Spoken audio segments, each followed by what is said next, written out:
This is a fan-made Legends game, and it looks absolutely amazing. Welcome to Pokemon Legends Celebi. Let's take a look. Now, before we dive in, let's start with this. Let's start with this. Oh, look at this. This is why I wanted to react to this. I saw a clip of this. This is so cool. They really put so much work into this. This is really, really cool. Well, what did you guys think? My name is Infamous Trainer, and I'm think it beyond looks excited great. to show you guys this new region and more. Pokemon Legends Arceus was amazing, and I can't wait for more. But for now, we have this story. This adventure takes place before any other Pokemon story. This is Pokemon Legends Celebi. Pokemon Legends Celebi takes place in the Suishao region, and in this era, Pokemon and people live in total harmonic convergence. But one day, Total harmonic convergence? Jeez, that's a lot of big words for my tiny brain to process. a rogue group of Pokemon emerge from the shadows, threatening to disturb that delicate harmony. And this is where you, the player, will come in, as you join a certain man who created a group called the Hanabi Patrol. And it's The Hanabi Patrol? Yo, we going patrolling though! your job to capture, study, and research wild Pokemon. And of course, find out the truth behind these shadow Pokemon. Shadow Pokemon, baby! That's a really cool concept. I've always loved the concept for Shadow Pokemon ever since they released Colosseum and XD. I think it's really, really cool. The fact they were implementing that hundreds and hundreds of years ago game is super interesting because actually Shadow Pokemon were made by like technology and machinery. So why would they be in this old region unless, you know, something happened, like maybe they were transported back in time, or maybe there's some kind of method for making Shadow Pokemon before technology created it, and maybe this is like the prequel to Now Colosseum. that you know about the story, let's meet some characters and Pokemon.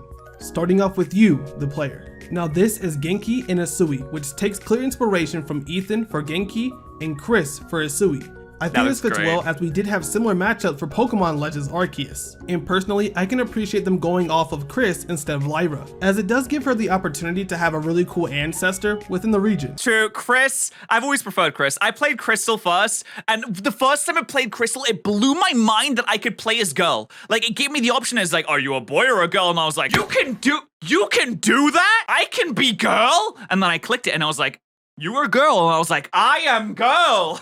Oh my god. And I'll also mention I love the designs of both these characters, and I can appreciate them having something that Legend Arceus didn't, and they both have backpacks, which gives it a complete trainer vibe.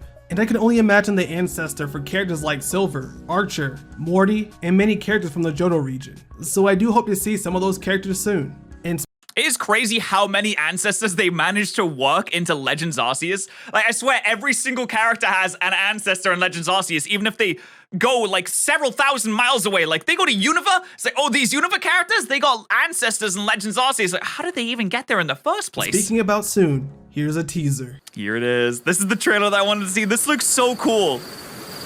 This is fan-made. It's just so epic. Look at this! You can tell this is like a passion project, a labor of love, because they made so many like pre-rendered stuff for this. None other than the ancestor of Janine and Koga, that being Soma. Soma has a badass design and ninja characteristics, and I can't wait for you guys to learn more about this character and many other ancestors in Legend Celebi. Yeah, he reminds me of Benny, and I hate Benny, but he looks really cool though. He's got like a whole ninja vibe going for him, which is really Also, epic. if you didn't notice in the background, we have official music for Soma's battle theme, which sounds incredible and very battle ready. This was made by Hacky Official, and link in the description down below to check out his channel. Now, of course, all the links for everyone involved in this project will be in the description down below. So there's an Instagram linked in the description, which there's been updates to all of the models and characters that you can go and check out as well if you're interested in this fan project, which I think is really cool. Now next, we have something as important as the characters you play as, and that's the starters. If you can't tell by the silhouette, then it's Turtwig, Torch, Spoilers! Don't spoil it! I'm so mad that you spoiled the starters. Chick, and Froakie. 3 fine starters if I say so myself. Just as Legends, once these Pokemon evolve, they will turn into something like their standard evolutions of Grottle, Combuskin, and Frogadier. But again, like Legends, they have new evolutions for their final stages. No spoilers, dude! You can't show spoilers! Don't put it in there! Starting with Grottle, it turns into Torterra, and is whoa, oh my god. Whoa, it's like cherry blossoms! Oh, I love the inspiration on that. That's very cool. You got all the Japanese like architecture on that and the cherry blossoms on it. That's very now cute. a grass and fairy typing. I love the design and a clear inspiration of Japanese culture here, alongside having the long-awaited cherry blossom design on his back, and I think it looks so good. And I think Yeah, it works well it with does. this typing to have a nice tanky grass and fairy type. Nice tanky grass and fairy type. Yo, you ever heard of Sludge Bomb? Then for Combuskin, it evolves into Blaziken, now being the long-awaited fire and electric type. Now, Oh, he looks like he's got Super Saiyan 3 hair on him. Yo, fire and electric type? Yo, you ever heard of Mud? this is something a lot of fans wanted for Score Bunny. Well, more importantly, Cinderace. Now you know this one is going to pack a punch and be incredibly fast. I hope one day that Game Freak and Pokemon can make this real. Then last but not least in the slightest, we have Frogadier, Okay, Greninja is a lot of people's favorite Pokemon, so I got big expectations for this one. which is evolving into Greninja, now Oh, wait, he's got a sword, bro? becoming a water and fighting type, Oh, I thought it was an ice type. I thought it was like an ice sword. Is it an ice sword? which is still a type that I do wish Samurai had, but it's totally fine. Nevertheless, this new form of Greninja plays into the ninja and warrior motif. Not to mention it's traded in its water kunai for a full-on water sword. It is it's a water sword. Okay, it doesn't make sense that a liquid would be like physical though, unless you froze it. I guess the hat looks like Lotad a little bit. I'm not gonna lie, it looks That's cool ready though. for battle. Now, I actually love all three of these designs, but in this region, I would personally go with Greninja. Honestly, I'd probably go with the Cherry Blossom Torterra. Like, people may say it's a little like it's a little much. Like, it's a lot going on there, but I like that. And honestly, fairy types are great. Hey, what typing? Which star are you going for? Hey, which star? I mean, it's not an actual game. It's not a game that's being made, but it looks really cool. Which one? If you had to choose one, which one would you As go the for? typing is something I've wanted for a while now, but it's not over from there, as we have a whole bunch of new Pokemon I can show you guys right here and now. Starting off with a regional staple, that being Meowth, now becoming a They can't keep getting away with this. You can't keep giving Meowth's new forms, man! He's got a Gigantamax. He's got a Galarian form. He's got an Alolan form. Give him a Mega Evolution. He can't keep getting away with this, Meowth. ground type. Design-wise, I love it, and not to mention the evolution, being a Persian, is now a I was literally gonna say it looks Egyptian. I was gonna say that. ground and psychic type, taking two That's types really for the cool. first time of being a Persian. The design of Persian is fantastic, and I love the fact that it plays into a Sphinx design. Yeah, I actually love combining like Egyptian designs with cats because it makes so much sense, and this actually really looks Then cool. from there, we get to see a staple of Johto, being Chinchou, which is now a water and fire type. A very unique Oh, it has the lanterns! Because it's a lantern, because it's called lantern, that makes so much sense. typing and something I love to see. And just as some Pokemon got in Pokemon Legends Arceus, we have a brand new evolution of Chinchou, that being Longchou. This new evolution also sports the water and fire typing, and is a peaceful Pokemon, which allows people to ride on them across long stretches of water. It looks a lot like Basculegion, actually. It reminds me of Arrokuda as well, from Generation Similar 8. to our Basculegion of the region. I just predict the videos! How do I do this so consistently? Speaking of new evolutions, we have one for Buffalon, this being Fluffalon, a I'm sorry, the afro. What? normal and fairy type. This new evolution stems from the use of a patchwork quilt. The care put into the quilt impacted the hearts of wild Buffalon. Due Oh, that's such a cute reason. That's so cute. to its gratitude towards the quilt, it has now gained the fairy typing and has lost its attitude that it once had. Then from there we have Litleo, Aw. which is now sporting the fire and ice type. These Litleo are very curious Pokemon that took on opponents twice their size without fear of anything. So definitely He's a a good lot boy. stronger than our Kalos variant. But this Pokemon does have a new evolution, that being Leo Nitro, which is also having the Ooh, Leo Nitro? Yo, that's the second coolest Leo that I know. fire and ice type. These Pokemon are highly protective of their young, so be careful how you approach them. From here we have some Kanto staples, such as Lapras, which is now an aggressive Yes. Pokemon and also having the rock and ice type. Just be sure to be careful around this Pokemon. And also a new form of Staryu, that being Staryukin, a steel Yes! What? Look at this! That's so sick! and psychic type. Definitely caught me off guard as I thought this will still retain water, but it doesn't. And we cannot forget about the Kanto Pseudo Legendary, that being Dragonite, having a new design that fits more alongside Dratini in Dragonair. Oh, that's really cute. And also, yeah, it goes along.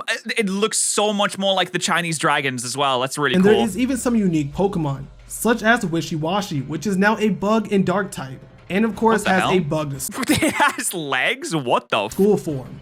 In Oh, it's a swarm of bugs. That's such a good idea. Yeah, of course.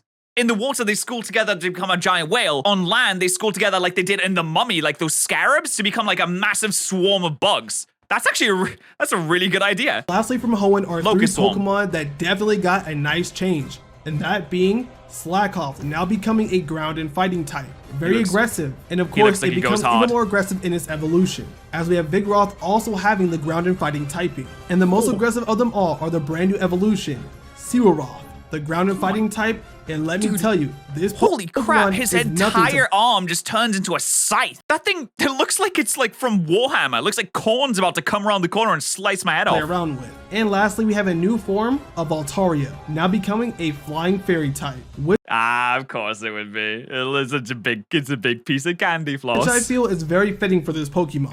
Oh, and before I forgot, it looks like Eevee got a brand new evolution, All right, I'm gonna guess the typing. Eevee got a ghost type evolution. that being Draconion, the Damn it!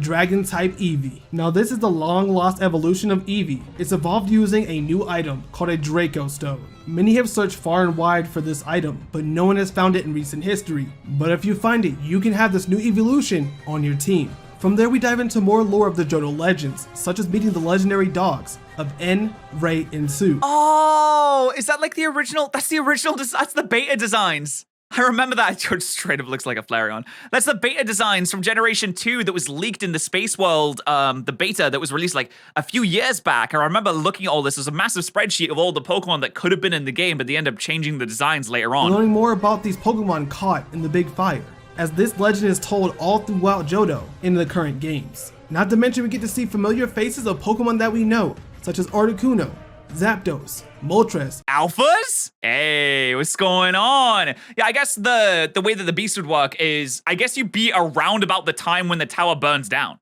So you might actually see that event if this game were to be made. And of course, Lugia. There is much story here that we can unfold. I can definitely say this is a region that I'm excited to explore more, and I can't wait to see more artwork, see more ancestors, and many other things. Not to mention, Johto's my least favorited region, and I do not really like Heart Gold and Soul Silver, so something like this actually gets me very excited. Bro's got a controversial take. God damn. That is a controversial take right there. Oh my days. And it could just change my mind on the entire region of Johto as a whole. Now, I don't hate Johto, but it's just not my favorite. And simply based off these Pokemon, I can tell you I would have a pretty cool team, as I definitely would pick up Greninja, the new Dragon Evolution, that new Dragonite, and many others in this region as well. And I just that Dragonite looks so sick. Can't wait to see more. That being said, be sure to support the official Instagram account and everyone involved on the project, from directors, artists, animators, and more, with the links in the description down below for you guys. I'll also be following this project closely, and I hope to make more content about this in the future. So be sure to hit the subscribe button and never miss a video, whether it's Fakemon, Pokemon. Absolutely. Make sure you subscribe to Infamous Trainer. Of course, all of these links will be in the description. I'm going to be following this closely as well, because I think this looks really sick. Like, I've seen a lot of Pokemon fan games go around a lot of the time, but this seems like a step above. It looks really special. I love the like pre-rendered trailers that they make, but I'm excited to see more. And of course, please, if you are excited by this in any way, you should go and follow them on Instagram. Go and say thank you to the people creating it for creating such a cool fan project for free, because they're doing it in the free time, completely for free. And I think it's a really, really cool thing that they've managed to make here. Anyway, if you did enjoy this, make sure you subscribe to the second channel. Make sure you subscribe to the main channel. I stream there every single day, 4 p.m. UK time, and I'll see you in the next one. Bye.